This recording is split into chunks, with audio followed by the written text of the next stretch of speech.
L'arrêt des guerres en Irak et en Afghanistan, c'est ce qu'ont demandé ce week-end des militants américains sur les trottoirs de New York. Pour eux, le président Obama devrait davantage concentrer ses efforts sur la remise sur pied de l'économie américaine et du système éducatif, plutôt que de continuer de se battre à l'étranger.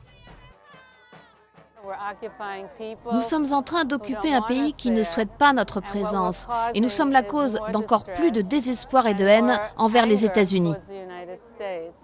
Les relations entre les États-Unis et l'Afghanistan se sont réchauffées récemment et ont conduit à la rencontre entre les présidents Karzai et Obama cette semaine à Washington.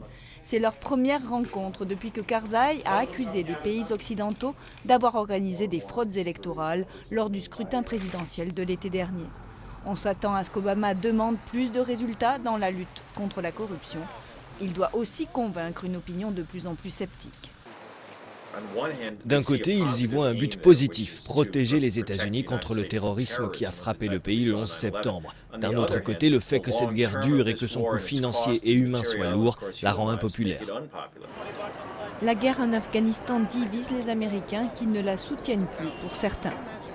Maintenant, cette guerre est parfaitement inutile. Elle me rappelle le Vietnam par de nombreux aspects, le bilan des morts, le nombre de blessés. Je pense que nous avons le devoir de protéger nos libertés, nous le devons, et parfois même si on le paie au prix fort.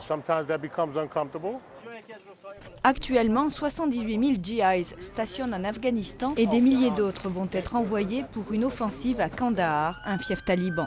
À ce jour, 1060 soldats américains sont morts et plus de 5500 autres ont été blessés en Afghanistan.